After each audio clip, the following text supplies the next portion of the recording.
Hello and welcome to today's yoga question. I'm Lizzie Lasater. Joining us is Georgia Lloyd from Australia. Hi, Georgia. Hello. I guess I don't really have to tell people you're from Australia because They hear it? Is it obvious? So today we're talking about the mind in restorative yoga. Georgia has collected some questions for us, especially from the millennial perspective. So what have you got? What is the burning topic? Okay, so the biggest one I have is for students and teachers who are used to teaching and practicing vinyasa. They've often learned to shut off their mind by immersing themselves in the intensity of the practice, feeling all the fire. So how do we change our minds to be able to do that, but by doing a lot less in restorative yoga? Okay, such a good question. This is really the key question, I think, in inviting people to step into restorative yoga. I had a lovely experience years ago where I taught a restorative class, and a woman had brought her husband, and he was very new to yoga, and he was kind of an engineer type of personality, it seemed like, energetically. And he came up at the end of class and he said, "Oh, that was so wonderful. Thank you. I just wanted to say, just some advice. Maybe next time you teach, you could like tell us what we're supposed to do with our minds while we're in the just like, and I just laughed internally and said, "Thank you so much. I will consider that." And the reason I laughed to myself is that is the key question, is like, what are we doing with our minds? And I believe more and more that all of what I do on the mat, even the active vinyasa style, fiery asana stuff, is fundamentally about my mind. Like, I'm happy for the collateral benefits of feeling as though my body is like a little bit firmer or a little bit more, a little bit more flexible. Sweat drip. But honestly, or I love, that I feel my back is staying supple as I age. But really, I think all of the practices of yoga, what they most have to offer is for this real estate right here. And so vinyasa actually, I believe, does have a lot of benefits for the mind, because what we're doing, in my experience, when we do strenuous asana practice, is we have, at every moment, we have a focus.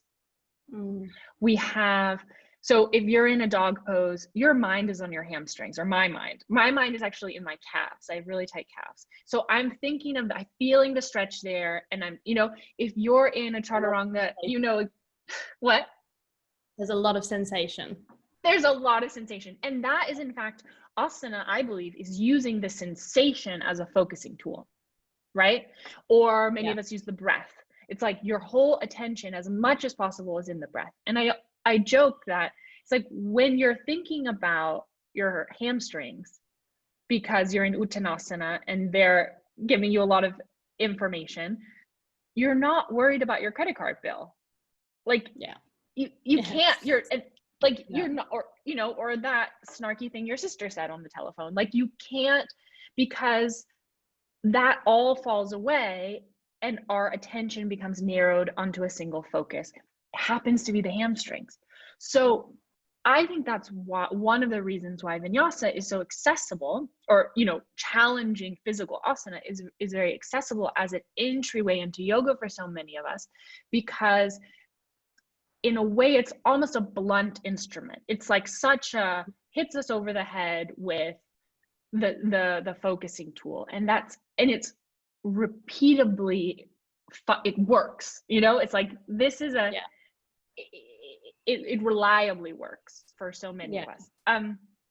With restorative yoga, it's slightly more subtle, because we are not using, for example, the strong sensation as our focusing technique.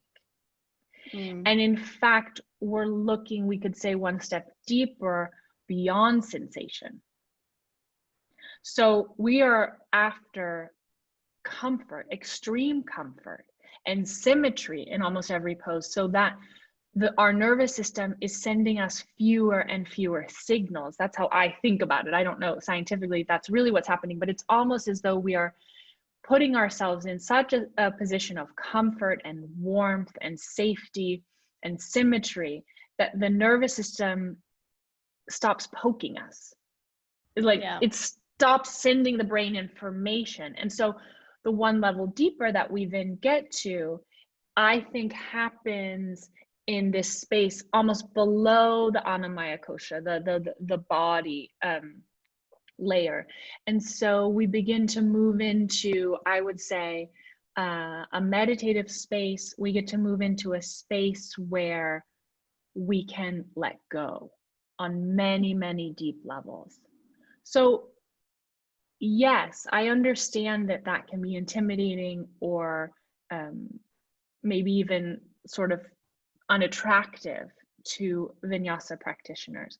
But I deeply believe, and I have experienced many times, as soon as somebody tastes this state, as soon as they actually get to a place where they have enough props and enough time and enough silence to move down into a restorative state of mind, where all of these wonderful, not even just the kind of scientific, physiological fight or flight stuff is going on, where we get to move into the parasympathetic nervous system, but we get to move into all the energetic level of softening, of forgiveness.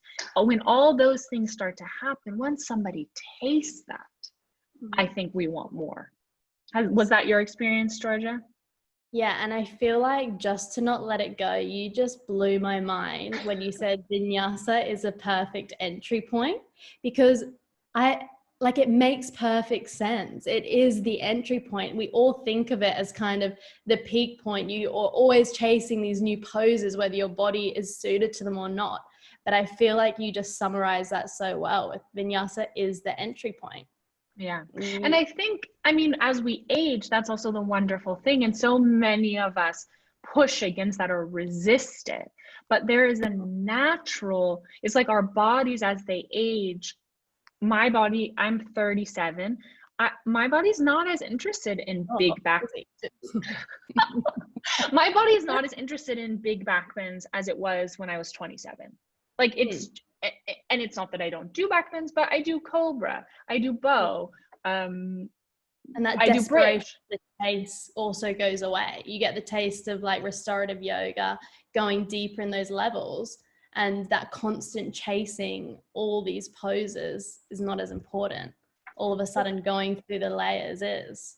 Exactly. That's what I would hope. And that's what that we could move towards pranayama, that we move towards meditation, that we move towards restorative, because frankly, that's what's going to stay with us through the decades of practice. I mean, I doubt that, like handstand scorpion in the center of the room is something I'm going to be practicing when I'm 70, or that I'm going to care about when I'm 70. Yeah.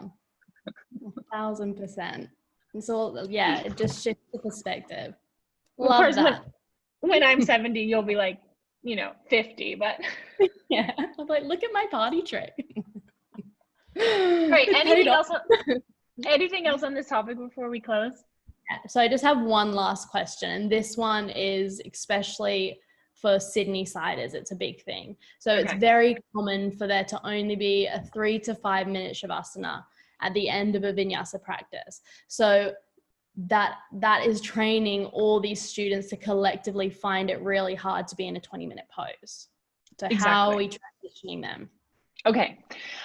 How could I make a good analogy to this? This is like, I believe, and this is not just in Sydney, I think this is everywhere. This is a global kind of, when we take a active style asana class, almost always the shavasana is too short.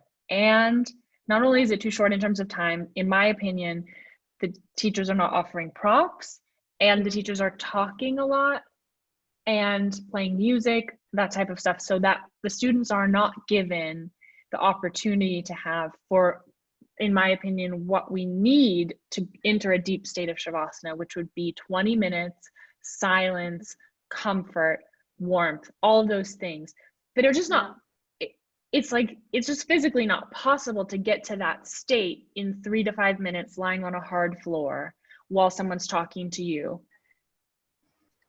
No matter how beautiful and flowery those words are, no matter how gorgeous the singing bowls are, what I'm after is just a different thing. And so my belief is that so many of these students just honestly haven't tried it yet.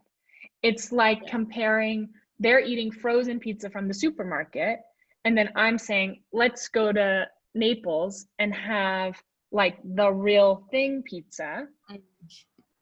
And it's not that the one from the supermarket isn't pizza. It says pizza on the box, but it's for the microwave or for the, you know, like it's just a different, we're talking about fundamentally almost like a different food. And so I think of that with Shavasana. And of course, it's incumbent on the teachers and the students to really make Shavasana a priority. I believe that when we teach a 90-minute flow class and we give 3 minutes of Shavasana, what we're saying with our actions is that I don't believe that this is important. I believe that 2 more sun salutations at the beginning of class are more important. Like it's as simple as that.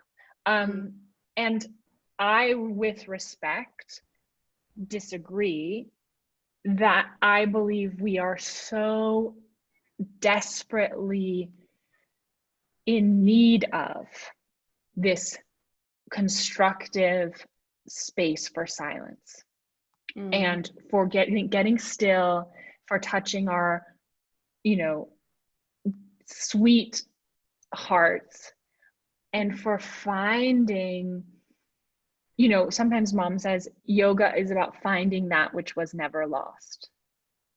So we get confused in the beginning, or for the first few decades of practice. I think that like we believe that yoga is about self-improvement. Like I'm going to make myself better through this. You know, it's a self-help program. And actually, if you look at the texts, like that's not, I don't think what it's about. What they're all pointing to is yoga is about uncovering everything that we don't need and finding the center that was already there. Yeah. And what better pose for that than Shavasana? Very true. Very So do Shavasana. Oh gosh, Shavasana. Yes. When we're allowed props back in the rooms. I know, this is a hard thing. But still, we've got to extend it. We've got to stop fitting yoga in our day. Start fitting our day around our yoga. Thank you so much, Georgia. Thank you for answering my questions. Okay, the website is lizzie.yoga, Lizzie.yoga. Go there and sign up for the Sunday Savasana Series newsletter. Bye.